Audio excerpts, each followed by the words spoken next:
उसको रखा है। एक है यहोवा परमेश्वर और एक है पिता परमेश्वर। अरे पिता बात करता है, वो जब पिता बात करेगा वो तुम पे दया करेगा, वो हम पे दया करेगा, हम पर उपकार करेगा। लेकिन जब परमेश्वर बात करता है ना, वो सीधा जजमेंट के साथ बात करेगा, वो न्याय के साथ बात करेगा, वो सेपरेशन की बात करेगा। वो एक ही चीज बोलेगा, ये गलत है, इसे मत कर। पिता क्या कहेगा? बेटा ये चीज मत कर, ये चीज तेरे सेहत के लिए नुकसानदायक है, तू ये मत कर। पिता ये कहेगा और परमेश्वर क्या कहेगा? ये मत कर, ये करेगा तो मुझसे दूर हो जाएगा। क्या आप जिंदा हो? तुम्ही जिवंत आहे? तुम जिंदा हो? अगर तुम जिंदा नहीं हो, तुम अपने पिता के पास नहीं जाते हो। नहीं, मैं जाता हूं, रोज में प्रार्थना करता हूं, दोपहर को प्रार्थना करता हूं, शाम को प्रार्थना करता हूं, रात को। अरे ये तुम कर रहे हो, ये तुम अपनी आत्मा को संतुष्ट करने के लिए कर रहे हो। अदन के बगीचे में ऐसा कौन सा प्रार्थना किया आदम ने?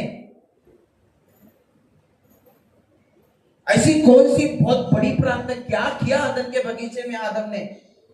He's just talking with his father, अपने पिता से बात कर रहा है। सोचो, उस किसी को तो मैं सिखा रहा था बातों बातों में कि सोचो शैतान इतना पावरफुल है, इतना पावरफुल है कि उसने परमेश्वर के बनाए हुए पहला बीज बोलते ना, फर्स्ट प्रोडक्ट, ओरिजिनल प्रोडक्ट, जो महिमा से भरा हुआ था, महिमा था उसके ऊपर, उसको भी उसने भटका दिया और गला दिया। हम कौन सी वाली प्रोडक्ट है? पहली वाली, दूसरी वाली? पहला जो बनाया खुदा ने उसको बड़े प्यार से। और बाइबल कहती है कि परमेश्वर, यहोवा परमेश्वर, यीशु मसीह और पवित्र आत्मा, ये तीनों ने मिलकर आदम के अंदर सांस फूकी और उस पर अपनी महिमा डाली। जो उसके ऊपर आया, आदम परमेश्वर के जैसा बन गया। He's an image of God, जो परमेश्वर के जैसा बना, वो भी भटकाया गया। ग्लोरियस बॉडी में था, जो खुदा की आवाज ऐसे सुनता था जैसे आप सुन रहे हैं। खुदा के सामने ऐसे बैठता था, वो खुदा को देखता था। वो ये मैं उस आदम की बात कर रहा हूं, उससे भटका दिया गया, वो भटक गया। यीशु मसीह ने क्यों बोला कि ये मेरे खुदा, ए अब्बा पिता, मैंने सब कुछ खत्म कर दिया क्रूस पर, आई फिनिश्ड एवरीथिंग। क्यों बोला उसने? क्या खत्म किया उसने क्रूस पर? और क्यों खत्म किया क्रूस पर?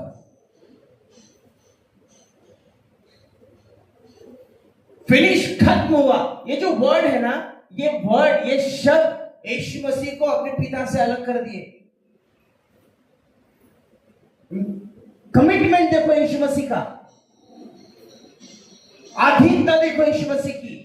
वो खुदा नहीं था उस वक्त, क्योंकि पाप हमेशा नरबली मांगता है, एक इंसान का खून मांगता है। याद रखना, ये जो हम बोलते हैं ना, पाप किया, पाप किया, पाप किया, पाप किया, पाप के बारे में ना नहीं पता है।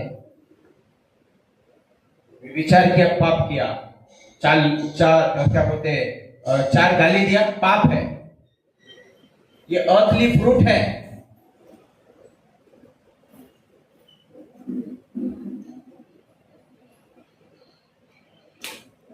खुदा पाप के बारे में अलग ही चीज बताता। पाप वो है जो तुम्हें तुम्हारे परमेश्वर से, तुम्हें तुम्हारे पिता से, तुम्हें तुम्हारे घराने से, तुम्हें तुम्हारे वजूद से, तुम्हें तुम्हारे आइडेंटिफिकेशन, तुम्हारे पहचान से अलग करता है। वो है पाप। ये वो है पाप। अगर विवियन वर्शिपर है और वो वर्शिप नहीं कर पा रहा है, वो चीज उसे खुदा से अलग करा, वो है पाप। ही सेपरेट योरसेल्फ, वो तुम्हें अलग करेगा तुम्हारे बनाने वाले से।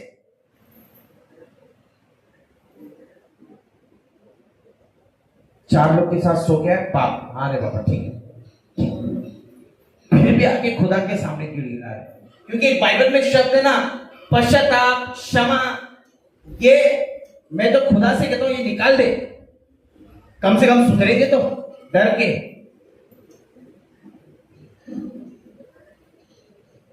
खुदा तेरे कमिटमेंट करता हूं। हम रोते हैं ना घर पे शुरुआत में जब बच्चे होते, नहीं मैं करूंगा, मुझे दे, मैं करूंगा। एक समय आता है जब खुदा देता है ना, सीना फूक जाता है और क्या कहते हैं, अरे मैंने किया, तूने नहीं किया, जो तुझ पर डाला गया ना उसने किया। तुम हो नहीं, वो तुम्हें बनाया गया वैसा, और जब बनाया जाता है वो तोड़ा भी जाता है। हेलो, जो बनाया जाता है वो तोड़ा भी जाता है। तुम बनाए गए हो, तोड़े जाओ। अगर आपका कमिटमेंट है, उसे आत्मिक स्वर्गीय स्थानों में यीशु मसीह को मकसद बताया गया। यीशु मसीह उस मकसद के, उस वचन के अधीन हुआ और मानव रूप धारण करके आया, उस मकसद को पूरा करने के लिए जो स्वर्ग में बोला गया उसने। किधर पूरा करने के लिए? पृथ्वी पे। स्वर्ग में गड़बड़ी हो तो स्वर्ग में निपटाना चाहिए ना, पृथ्वी में क्यों निपटाना है? पता है क्यों?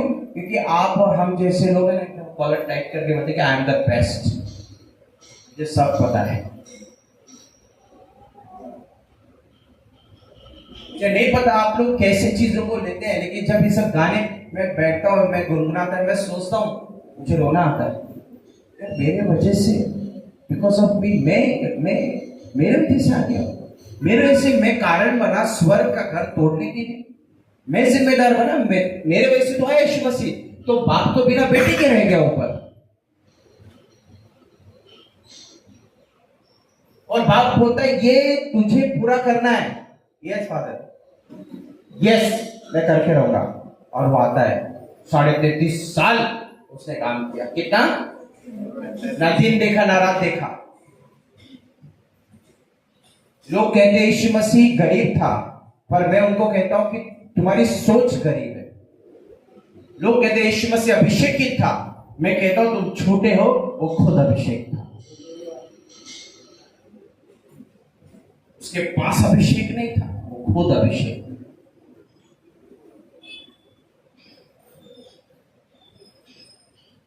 कमिटमेंट यीशु मसीह का देखो कैसा था, हर एक से उसने सब कुछ सहा। बाइबल कहती है कि उसे सब कुछ सहा। यीशु मसीह ने सब कुछ सहा। अपने भाइयों की गाली सुनी, धिक्कार सुना,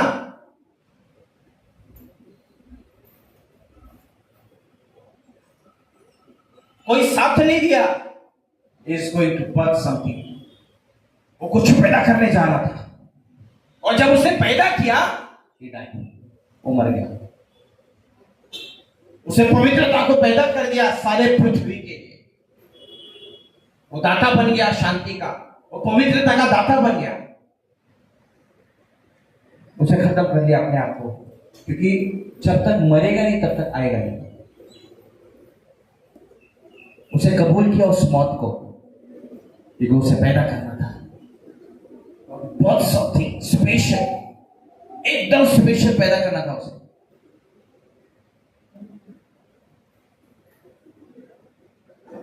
33.5 साल उस पेन को लेके चला, उस दर्द को लेके चला।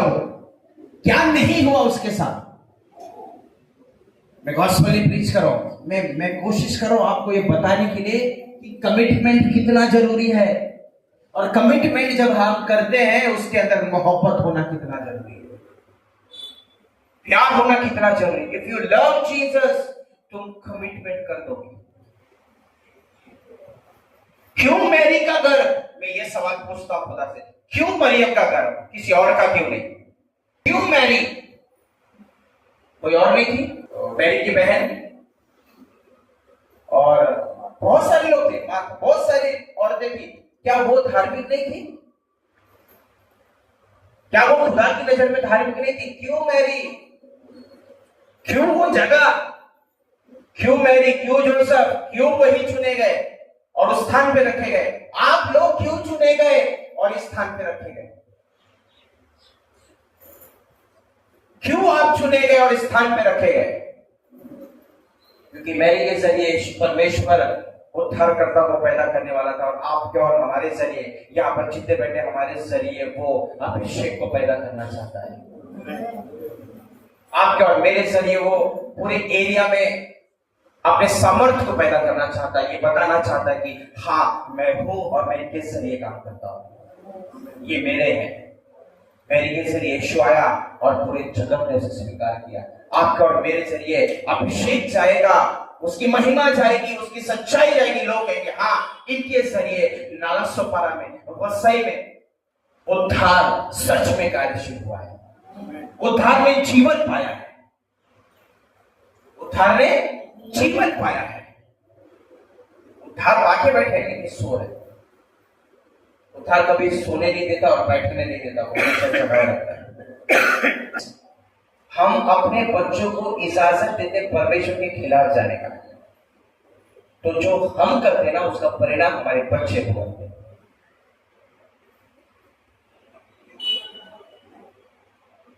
लिखा है ना, तो अभी क्या है, सब बड़े हो गए ना बच्चे, तो बड़े हो गए तो बचपन में रहो, माँ बाप से के ऊपर रहो। तू ये शर्ट पहना, कहीं को पहना तू? अरे तेरे को क्या करने का? कौन सा पहना, कौन सा नहीं पहना? क्या कमिटमेंट है? उधर उधर बाप तड़प रहा है, माँ तड़प रही है, बेटा तड़प रहा है, बहन तड़प रही है, उधर कुछ नहीं। खुदा कहता है मैं इसे खत्म करने आया हूं। ये जो गैर कानूनी चीजें चल रही है ना, इनलीगल चीजें चल रही, मैं इसे खत्म करने आया हूं क्रूस पर। मैं उस घर में सुकून लाने आया हूं। खुदा, मैंने इस घर से चीजों को खत्म कर दिया। तूने भेजा था मुझे, देख मैं इस घर से चीज खत्म करने आया। पेरेंट्स जाग जाओ। वो परमेश्वर था ना, वो पिता था, वो जाग गया। अरे बोला गड़बड़ होगा, इसीलिए उसने अपने यीशु को क्या बोला, जा और ये सारी चीजें क्या कर, खत्म कर। और उसने शुरुआत किया। हर एक घरों में उसने उन सारी आत्माओं को खत्म किया, उन सारे डिसोबीडिएंट को खत्म किया, उन सारी बातों को खत्म किया, और क्या बोला, इट इज ऑल फिनिश्ड। सब खत्म किया मैंने। अब उस घर में शांति आएगी, अब उस घर में पिता तेरी महिमा होगी, अब उस घर में तेरा अनुग्रह होगा, अब उस घर में तेरा अभिषेक होगा। ये सब करने क्रूस पर आया, रिश्तों को एक साथ बांधने आया। वो बचपन में वही माँ बाप बहुत प्यारे होते हैं, और जैसे जैसे हमारे अंदर वो समझ जो परमेश्वर की ओर से नहीं वो बढ़ने लगती ना, वैसे वैसे वो माँ बाप, वो भाई, वो बहन, वो रिश्तेदार हमारे लिए दुश्मन बन जाते। खुदा इस चीज को खत्म करने वाला, यीशु मसीह इस चीज को खत्म करे। इसे मैं इसे खत्म करूंगा, उसी लिए मैं खुदा अपने बाप को कहूंगा इट इज फिनिश्ड। आमेन आमेन। बुरा लग रहा है कुछ लोगों को, बुरा लग रहा है, क्या होगा? ऐसे थोड़ी ना होता है, ऐसे ही होता है, ऐसे ही होता है, ऐसा ही होता है। एक गलत निर्णय, जीवन खत्म। फिर आते प्रभु के पास देने के, इनको माफ कर। ऐसा देख, अरे 2000 साल पहले मैंने खत्म कर दिया था, अभी तो मैं को है रोने को।